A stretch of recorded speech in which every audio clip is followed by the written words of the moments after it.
बच्चों नमस्कार। Explain knowledge academy में आपका स्वागत है। बच्चों इससे पहले हमने पढ़ा संस्कृत माधुरी भाग 2 में प्रथमा पाठ प्रथमा विभक्ति में हमने पढ़ा कर्ता कारक के बारे में। उससे संबंधित हमने वाक्य भी पढ़े। अगला था उसी की कड़ी में अगला था हमारा संबोधनम। ठीक है, तो सबसे पहले हम ये जान लेते हैं कि संबोधन क्या है और इसका प्रयोग किसके लिए किया जाता है।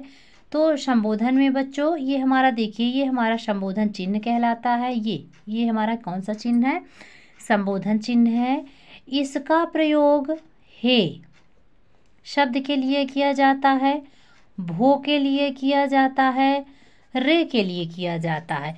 अब इसका जो हे शब्द है ना, तो इसके लिए जैसे हे ईश्वर हो गया है ना, या फिर अपने से कोई बड़ा है, या फिर कोई मतलब कि सम्मान वाला व्यक्ति है, तो उसके लिए हमें हे शब्द का प्रयोग किया जाता है। ठीक है, कोई अपने से बड़ा हो या सम्मानजनक कोई भी हो हमसे, है ना, जिसका हम सम्मान कर रहे हैं, रिस्पेक्ट दे रहे हैं, तो उसके लिए हमें हे का प्रयोग किया जाता है।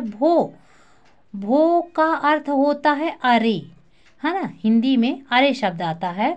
तो इस शब्द का प्रयोग जो है, जैसे कोई आश्चर्यजनक हमने चीज़ देख ली या बात कह दी या हमने कुछ ऐसा सुन लिया, है ना, जो आश्चर्यजनक लगे, तो उसमें हमें भो शब्द का हमें प्रयोग करना चाहिए।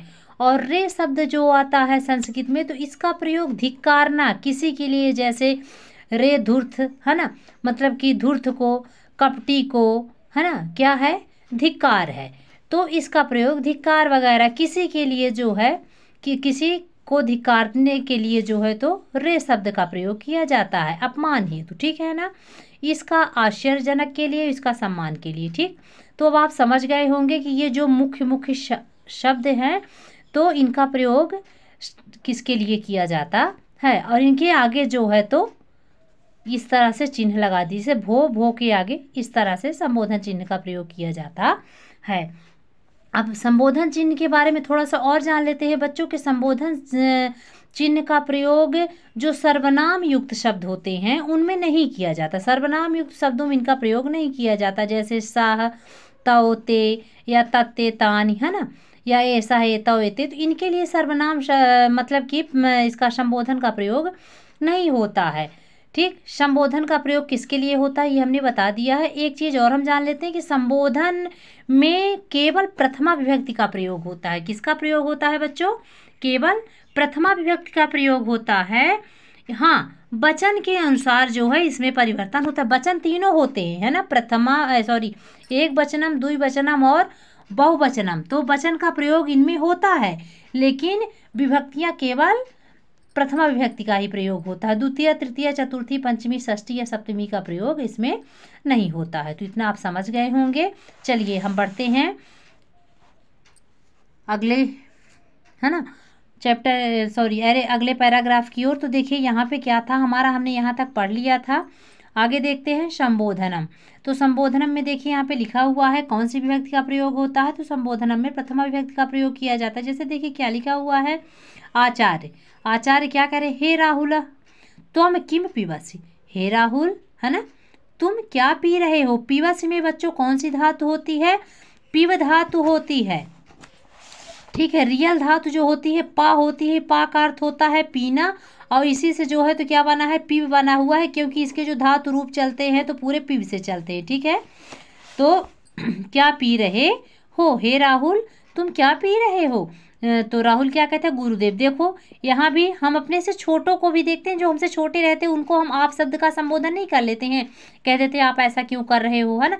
तो यहाँ भी हम, भले हमसे छोटा है कोई, यदि हम उसका सम्मान कर रहे हैं तो वहाँ पर भी जो है तो संबोधन चिन्ह का प्रयोग होगा। ठीक है, तो देखिए गुरुदेव अहम दुग्धम पिबाम, हे गुरुदेव मैं क्या पी रहा हूँ, दूध पी रहा हूँ। दोनों में बच्चों कौन सी धातु है, पा धातु है।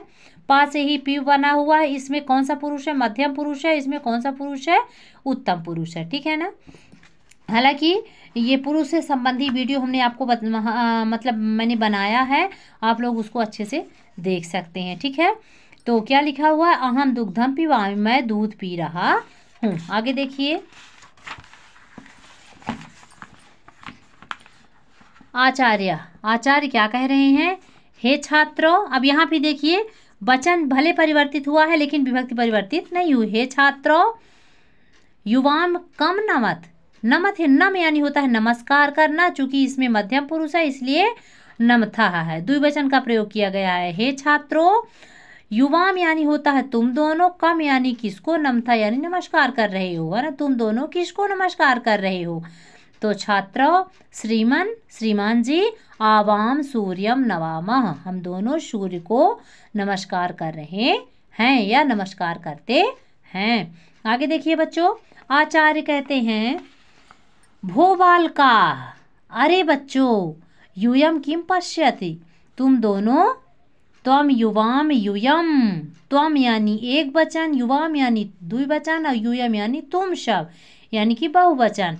भो बालका, अरे बच्चों, तुम सब क्या देख रहे हो। तो श्रीमन वयम चित्रम पश्यामः, हम सभी चित्र देख रहे हैं या चित्र को देख रहे हैं। आगे देखिए आचार्य, हे रमे त्वम किम लिखस, लिखस में देखिए बच्चों इसमें देख लीजिए थोड़ा सा कि जो पश्यत लिखा हुआ इसमें कौन सी धातु है, दृश्य धातु है। दृश्य का अर्थ होता है देखना, दृश्य से ही पश्य बनता है, ठीक है ना। तो इसमें मध्यम पुरुष है, इसमें क्या है उत्तम पुरुष है, ये मध्यम पुरुष बहुवचन है और ये उत्तम पुरुष जो है बहुवचन है, ठीक है। आगे देखिए तो इसमें कौन सी धातु है, दृश्य धातु है, दृश्य से ही पश्य बनता है। और इसमें नम धातु है, नम का अर्थ होता है नमस्कार करना, दृश्य का अर्थ होता है देखना और लिखच का अर्थ होता है, लिखच में कौन सी धातु है, लिख धातु है जिसका अर्थ होता है लिखना। हे रमे त्वम किम लिखासी, तुम क्या लिख रही हो। महोदयः, क्या रमा क्या कहती है, महोदय अहम पत्रम लिखामि, मैं पत्र लिख रही हूँ, मैं क्या लिख रही हूँ, पत्र लिख रही हूँ। तो इसमें भी देखिए कौन सा है, मध्यम पुरुष एक वचन और मध्य उत्तम पुरुष, इसमें उत्तम पुरुष एक वचन है, इसमें मध्यम पुरुष एक वचन, ठीक है। आगे देखिए बच्चों आचार्य, हे कन्ये, हे कन्याएं, कन्या कन्ये, देखो यहाँ पे कौन सा वचन है, देखिए द्विवचन है, ठीक है ना। तुम दोनों जो है तो क्या खा रही हो, इसमें खाद धातु है, खाद का अर्थ होता है खाना। आचार्य आवाम फलान खादावा, हे आचार्य हम दोनों फल खा रही हैं। पथिका यहाँ पे देखिए कन्या है ना, हे कन्या यानी तुम दोनों, हे कन्याओं तुम दोनों क्या खा रही हो, तो मैं हम दोनों फल खा रही हैं। पथिक, पथिक यानी होता है राहगीर, है ना, जो रास्ते में जा रहा है। हे महिला यूयम कुत्र गच्छति, हे महिलाओं तुम सब कहाँ जा रही हो। गच्छत में देखिए गम धातु है, इसमें कौन सी धातु है बच्चों, गम धातु है। गम का अर्थ होता है जाना और इसी से गच्छ बना हुआ, ठीक है। तो महिला क्या कहती है, महाशय वयम क्षेत्रम गच्छामः, हे महाशय हम सभी क्षेत्र की ओर जा रही हैं, मतलब एक स्थान की ओर जा रही हैं, ठीक है। तो बच्चों इस पाठ के माध्यम से हमने सीखा कर्ता कारक के बारे में और संबोधन के बारे में, हमने आपको वचन भी बताया, थोड़ा थोड़ा हमने पुरुष भी बताया है, ठीक है। नेक्स्ट वीडियो में बच्चों हम जो है तो इसमें से कुछ महत्वपूर्ण शब्द हैं जो धातु हम अभी आपको ओरली बता रहे हैं, उसको हम बोर्ड में लिख करके आपको अच्छे से समझाएंगे जो धातुएं हैं, और जिसमें जो कुछ वचन संबंधी जो शब्द है वो सारी चीज़ों की जानकारी जो है तो हम विस्तार से आपको बोर्ड में नेक्स्ट वीडियो में देंगे। तब तक आप इसे देखें समझें, और यदि कोई त्रुटि हो, कुछ समझ में नहीं आ रहा है तो आप हमें ज़रूर बताएं। धन्यवाद।